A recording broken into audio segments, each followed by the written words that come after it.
Welcome to Divcasts from University of Chicago Divinity School. For more of our podcasts and information about our terms of use, please see our website, divinity.uchicago.edu/podcasts.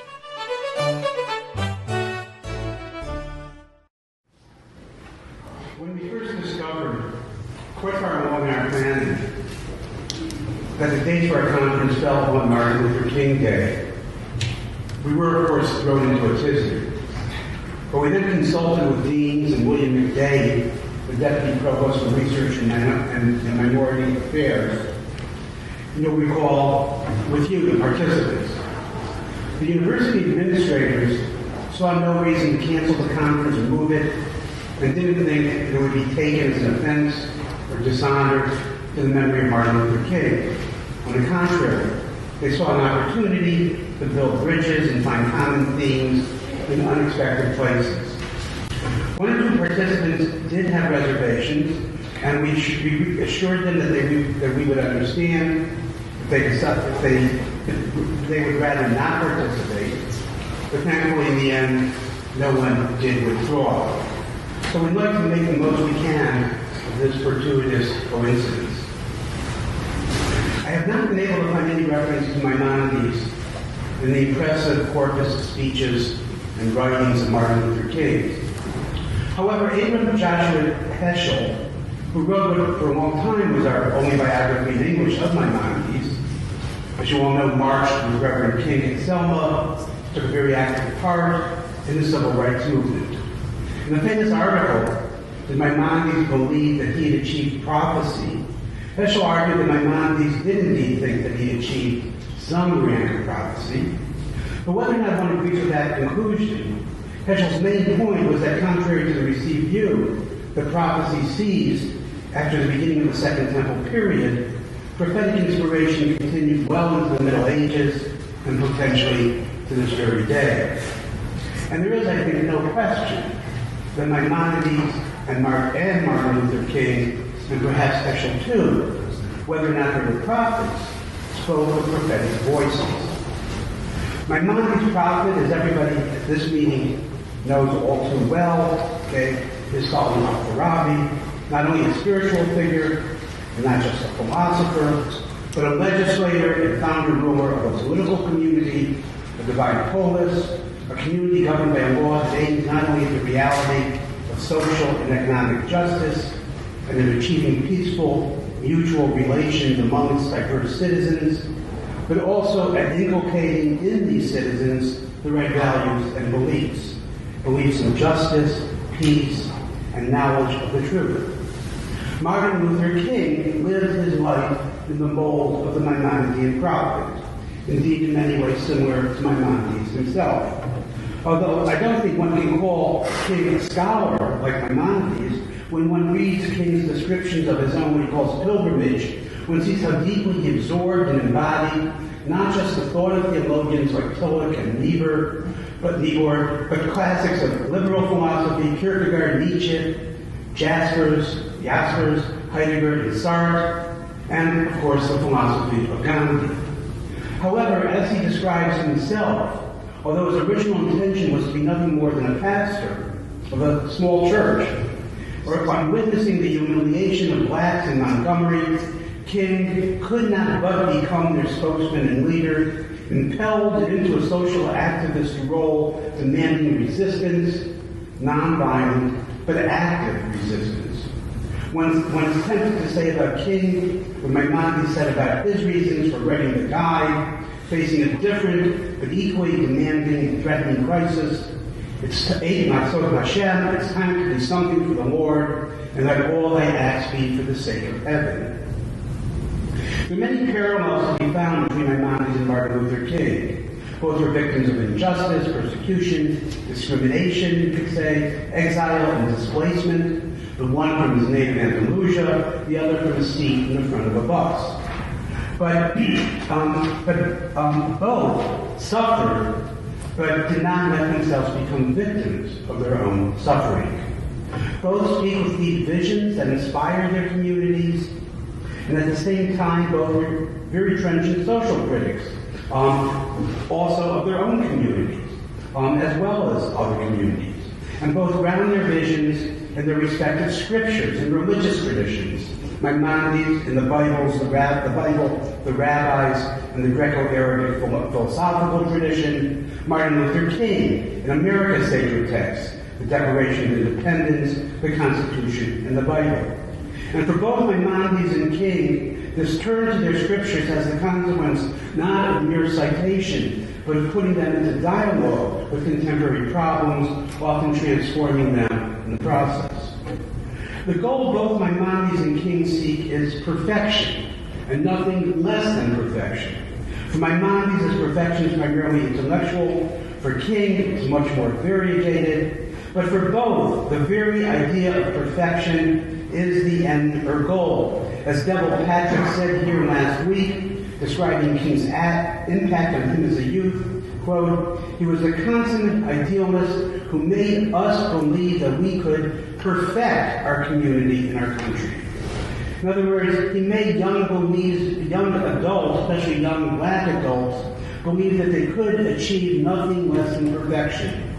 For Maimonides, that ideal of perfection may only be a regulative ideal that can never be realized by any human, yet is likewise transformative, pushing the individual to transcend boundaries and limitations and falsely imposed barriers. Like Maimonides, King sees that a perfect society must be guided by the right values and ideas and the perfection of the souls of the citizens.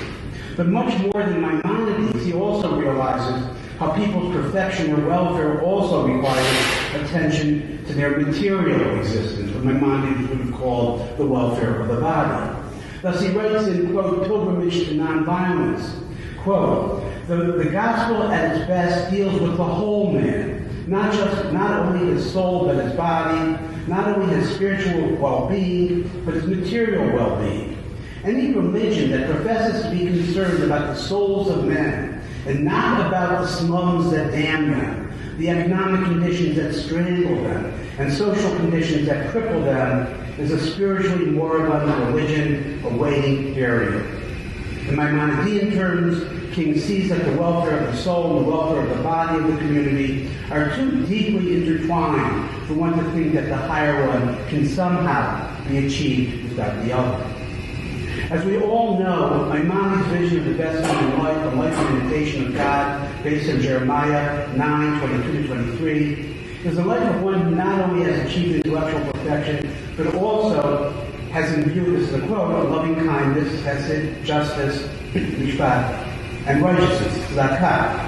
Central to King's thought as well is not only social justice and the moral life, but the idea of love as agape, which is very close to Maimonides' conception of loving kindness or hesed, a kind of love that's undeserved and unrequited, a love that reaches out to others simply out of love and concern for them, for no motive and no expectation of reciprocal love in return. King's notion of God, agape, is likewise a love, quote, in which the individual seeks not his own good, but the good of his neighbor. It begins by loving others for their sakes. It's entirely neighbor-regarding concern for others, which discovers the neighbor in every man it meets. Agape does not involve loving someone for some quality the person possesses, or an account of someone. It doesn't depend on some condition. It's concern or love despite all differences, a love that transcends difference. It's the kind of love we're enjoying to have in loving the stranger, the gare, the one different from us, because we ourselves were once gay strangers, because we too are different. Thus for King, agape is love seeking to preserve and create community. It's insistence on community even when one seeks to break it. A kind of community that, quote, means a recognition of the fact that all life is interrelated, that all humanity are involved in a single process, and all men, whatever their differences, are brothers. Hence, whenever I harm my brother, I also harm myself. Among the forms of collective social and political action that King calls upon to effect change, one of the most important is education. While discussing what he calls creative uses of politics, King makes one of his few explicit comparisons to the Jews. He begins by mentioning and criticizing, quote, a persisting myth that the Jews of America attained social mobility and status solely because they had money. This myth, he says, quote, encourages anti-Semitism and overestimates money as a value. Instead, he argues, quote, Jews progress because they possess a tradition of education combined with social and political action. The Jewish family enthroned education and sacrifice to get it. The result was far more than abstract learning. Uniting social action with educational competence, Jews became enormously effective in political life. And that's where do we go from here? There was a speech. And from this, King concludes, without overlooking the towering differences between the Negro and Jewish experiences, the lesson of Jewish mass involvement in social and political action and education is worthy of emulation. Few medieval thinkers invested in education the power to affect social change that creates divine communities with the values like those that King has in mind, as did Maimonides. Unlike Averroes, for example, who believed that the masses or multitude, the community at large, should not be exposed to truths or educated in ways that contradict the literal meaning of Scripture, Quran, false claims he acknowledges, for fear that it would disrupt the status quo in the political order, unleash unknown forces. Maimonides requires that everyone be taught and learn, at least on authority, certain truths of metaphysics, that God is not a body, that He's one, and in unity, and eternal, and so on.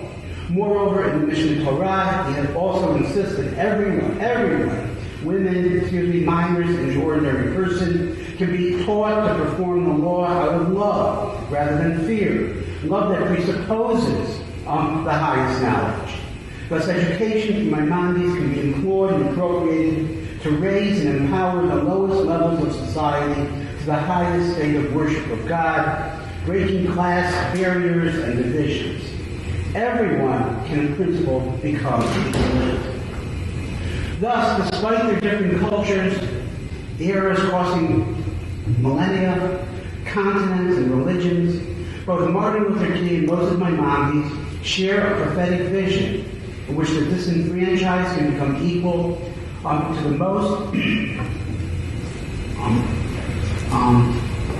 ensconced in power through the institutions of knowledge and education, loving kindness, eradicates and allows for difference, and erases discriminatory barriers, and a striving for perfection that inspires everyone to challenge and resist limitations. May the images of both Maimonides and Martin Luther King inspire us to improve our world and resist forces of discrimination, difference, and imperfection.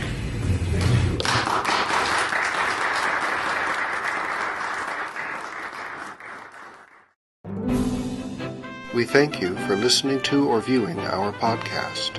For more information and for other podcasts, please see our website, divinity.uchicago.edu/podcasts. Copyright, the University of Chicago Divinity School.